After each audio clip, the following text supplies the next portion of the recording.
The envelope was still sitting on my kitchen table when I got the call. I hadn't opened it yet. 63 years old, and I still had the habit of leaving bad news sealed for a few hours, like somehow the words inside might rearrange themselves if I gave them enough time. My late wife, Ruth Ann, used to laugh at that. She'd say, "Arthur, the bill doesn't get smaller because you ignored it."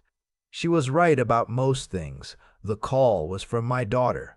"Dad, are you coming on Thursday or not? Dwight wants to know how many chairs to set up."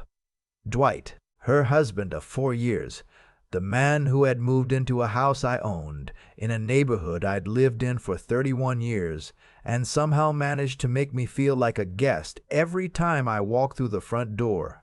"I'll be there," I said. "Good. Just don't bring anything. Dwight's handling the food this year." I didn't argue. I never argued with my daughter anymore. That had been a slow, quiet erosion, the kind you don't notice until you're standing on a cliff edge wondering where the ground went. I put the phone down and looked at the envelope again. It was from my accountant, a man named Felix who'd been doing my taxes since the early 90s. The return address had a handwritten note clipped to the front. "Call me before you open this." Felix never did things like that. In 30 years, I'd never gotten a note like that from Felix. I picked up the phone again and dialed his number. Let me back up, because none of this makes sense without the full picture. My wife passed away 6 years ago, pancreatic cancer. We had 11 months from diagnosis to the end, and I will not pretend that those 11 months were anything other than the hardest of my life. Ruth Ann was the person who made our house a home. She was the one who remembered every neighbor's birthday, who kept the garden, who could make a Sunday pot roast that would have you closing your eyes at the table. When she was gone, the house felt like a museum. Same furniture, same curtains, same coffee maker. But all the warmth had been removed. My daughter Cynthia was devastated. She'd always been closer to her mother than to me, not in a hostile way. I was simply the quieter parent, the one who showed up to her school plays and fixed things that broke and paid tuition without complaint. Ruth Ann was the one who stayed up late talking with her. After her mother died, Cynthia went through a hard stretch. She quit her job in marketing. She moved back home for almost a year. That was when she met Dwight. He was a friend of a friend, someone she encountered at a backyard cookout in the summer 2 years after Ruth Ann passed. He was charming the way that certain men are charming, smooth in a way that reads as confidence until you've known them long enough to realize it's just polish over nothing. He had a firm handshake and a loud laugh, and he always ordered the right thing at restaurants. I couldn't point to anything specific at first. Just a feeling, a low-frequency hum of something not quite right. But Cynthia was happy, and I wanted Cynthia to be happy. They got married 18 months after they met. Small ceremony, which I paid for. Then they started talking about wanting a house, which Dwight's income was inconsistent at best. He worked in something he called private equity consulting, which, as far as I could tell, meant he helped other people invest money without being particularly accountable to any licensing board or regulatory body. He drove a car that was too expensive for his stated income and wore watches that didn't add up. But again, Cynthia was happy, and I told myself that was what mattered. I offered to let them move into the house. My house. The one Ruth Ann and I had bought in 1989 for $140,000, the one that was now worth, according to Zillow, somewhere north of $600,000. I told them they could live there while they saved up. I'd move into a smaller apartment across town. I'd been thinking about downsizing anyway, and it felt like the right thing to do for my daughter. I kept my name on the deed. I made that very clear. The house remained mine. Dwight suggested over dinner at a steakhouse he'd chosen and I'd paid for that I put him on the deed as a co-owner. Just for practicality, he said, in case anything needs to be handled quickly. I told him I'd think about it. I did not think about it. I had no intention of putting Dwight on the deed. What I did do, and this is the part I am not proud of, was agree to let him manage some of the household finances while they were living there. Property taxes, utility accounts, routine maintenance. I gave him access to a dedicated bank account I set up specifically for the house, with a monthly transfer from my main account. $2,000 a month, which covered the actual costs with some buffer. I thought I was being practical. I thought I was helping my daughter. That was 3 years ago. Felix picked up on the second ring. Arthur. Thank God. I was starting to think you'd opened it without calling. What's in it, Felix? A pause. The kind that tells you to sit down. I was doing your annual reconciliation, he said slowly, and I found some irregularities in the household account, the one you set up for the Maplewood property. What kind of irregularities? Transfers, Arthur. Outgoing transfers that don't match any of the expenses you'd expect. Contractors. I can't verify. Vendors that don't seem to exist. Over the past 2.5 years, there's approximately, he paused again, and I could hear him choosing his words the way you choose steps on ice, approximately $62,000 that I cannot account for. I sat down. The kitchen was very quiet. Felix, I said, say that number again. He said it again, $62,000. From an account I'd funded, attached to a house I owned, managed by a man whose last name I'd had to look up on the wedding certificate because he'd never once asked me to use it. I opened the envelope. The report Felix had put together was meticulous. 12 pages. Transfers to LLCs that dissolve within months of receiving the money.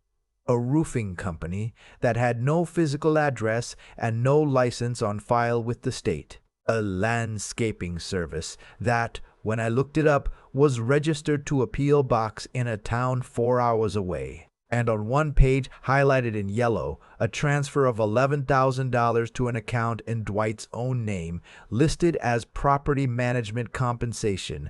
He had paid himself $11,000 from my account. Without telling me, I sat at that table for a long time. Outside, the neighbor's dog was barking at something in the yard. A delivery truck rumbled past. The ordinary sounds of an ordinary Tuesday afternoon in November, while the floor dropped out from under my retirement. I called my attorney. His name is Bob Ketterman. Not a dramatic man, not someone who raises his voice, but thorough in the way that good attorneys are thorough. I walked him through everything Felix had found. He was quiet for a moment, then said, Arthur, don't call Dwight. Don't call Cynthia. Don't change anything in the account yet. Come see me tomorrow morning. I didn't sleep that night. I lay in my apartment, in the bed I'd bought second-hand when I downsized, and I thought about the house on Maplewood. I thought about Ruth Ann planting hydrangeas along the back fence. I thought about Cynthia's first day of kindergarten, standing on the front porch in a yellow dress, refusing to smile for the photo because she was too excited. I thought about 31 years of mortgage payments and furnace repairs and a new roof in 2007 that cost me more than my first car. And then I thought about Thanksgiving, which was in 2 days. I went to Bob's office the next morning. He'd already spoken to a colleague who handled financial fraud cases. The transfers, the false vendor names, the self-payment, it was enough for a civil claim, possibly a criminal referral depending on how the DA's office felt about pursuing it. Bob advised patience. Let's gather everything first, he said. And Arthur, you need to see what's currently happening in that account. We need to know if it's ongoing. It was ongoing. Felix confirmed it that afternoon. A transfer had gone out the previous Friday, $4,500, to another LLC, formed 2 months earlier, registered to a name I didn't recognize.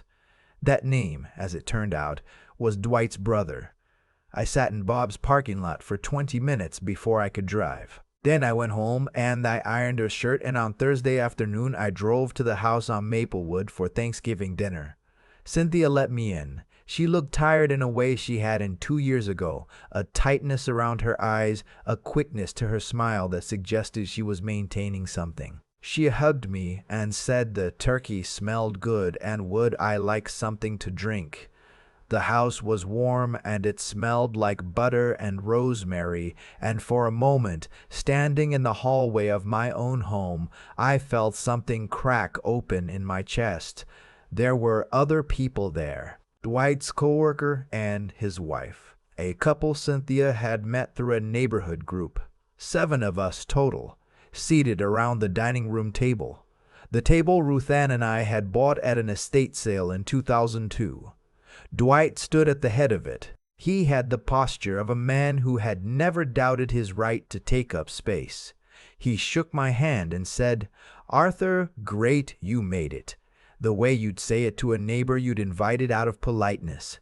He poured wine for the people on his left and right before he sat down. He did not pour wine for me. I sat down and unfolded my napkin and told myself, "Stay calm, just observe." This is the last Thanksgiving. The food was passed around. The conversation was the kind you have with people you don't know well. Jobs, traffic, whether the weather was strange this year. I answered questions when asked. I smiled when appropriate. Halfway through the meal, I mentioned the house. Nothing specific. I just said I'd been reviewing some of the property finances, and I had a few questions for Dwight when he had a moment. The table didn't go quiet.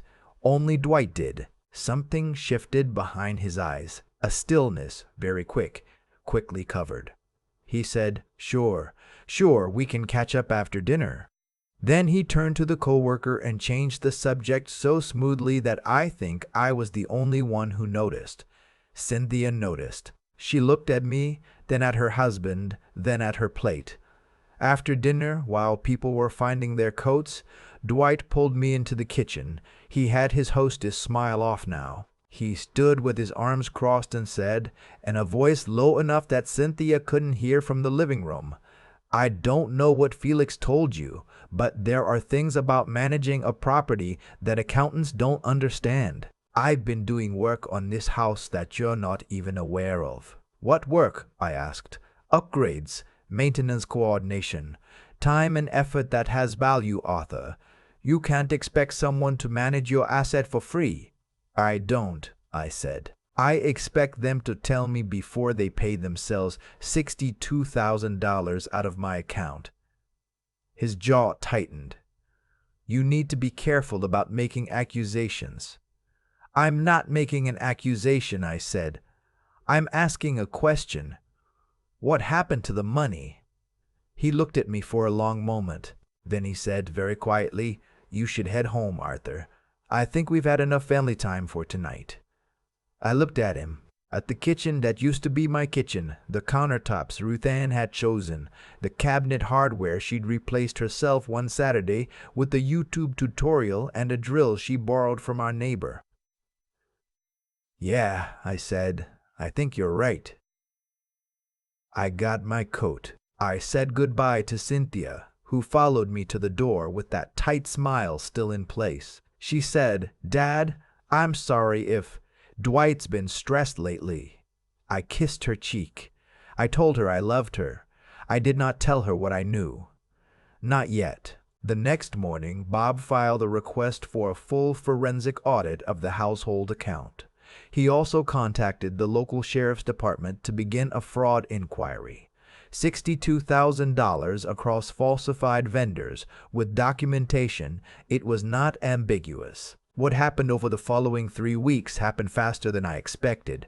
The forensic accountant found additional transfers I hadn't caught, smaller amounts, more frequent, going back almost to the beginning. The total came to $81,000. The LLC registered to Dwight's brother had received money 4 separate times. Dwight's brother, when contacted by investigators, cooperated immediately and said he hadn't known the origin of the funds, that Dwight had told him it was a consulting arrangement. I don't know if that was true. I suspect it wasn't entirely true. But he handed over the records, and that was what mattered. Dwight was arrested on a Tuesday afternoon. I was not there. Bob called me afterward and told me what had happened, and I sat in my apartment and felt something I hadn't expected to feel. Not satisfaction exactly, something more tired than that. Like setting down a weight you've been carrying long enough that you'd forgotten it wasn't yours. Cynthia called me that evening. She was crying. Not the quiet kind, but the kind that has been building for a long time and finally found an exit. She said, "Dad, I didn't know. I need you to know I didn't know." I believed her. I still believe her. I think she had sensed something for a long time without letting herself know she sensed it. That is a different thing from knowing. We talked for 2 hours. I told her everything. The account, the transfers, the LLCs, the 11,000 in self-payment, her husband's brother. She was silent for a long time after I finished. Then she said, "He told me the account had been underfunded. He said you weren't putting enough in and we were covering the difference." I had not said anything to her before Thanksgiving because Bob had advised me not to, but I thought about her carrying that, believing her father was being stingy, believing she and her husband was subsidizing me, and I felt something cold move through me. The hearing was in February. Dwight's attorney negotiated a plea. He was convicted of felony theft and financial exploitation of a vulnerable adult. That last charge stung, I won't lie, because I do not think of myself as vulnerable.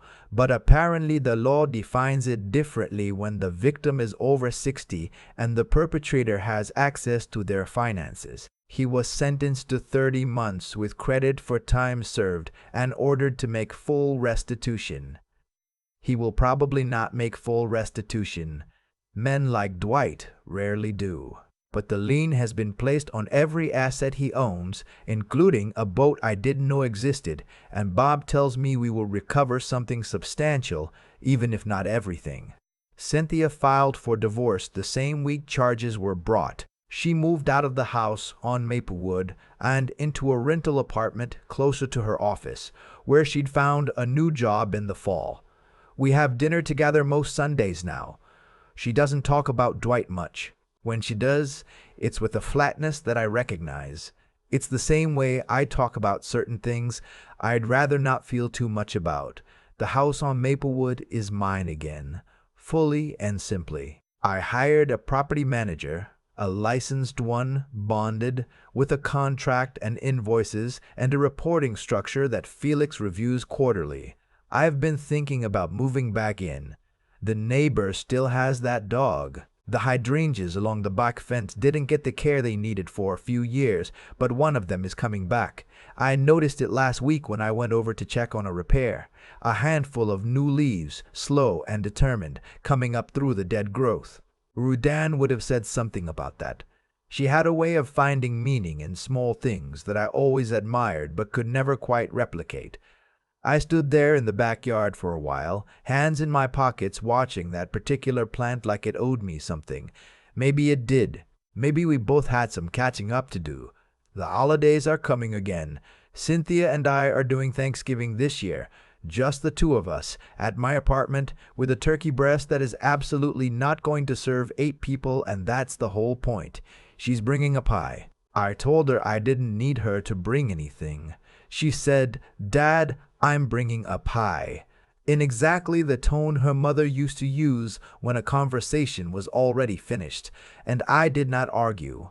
I'm looking forward to it more than I've looked forward to anything in a long time. The lesson, if there is one, and I think there is that love is not the same as trust, and trust is not the same as access. I loved my daughter and I trusted the wrong person with the life her mother and I spent 30 years building. But the thing about a foundation is that it doesn't disappear just because someone tried to sell it out from under you. It's still there, solid, waiting, older and more stubborn than anyone who tried to take it.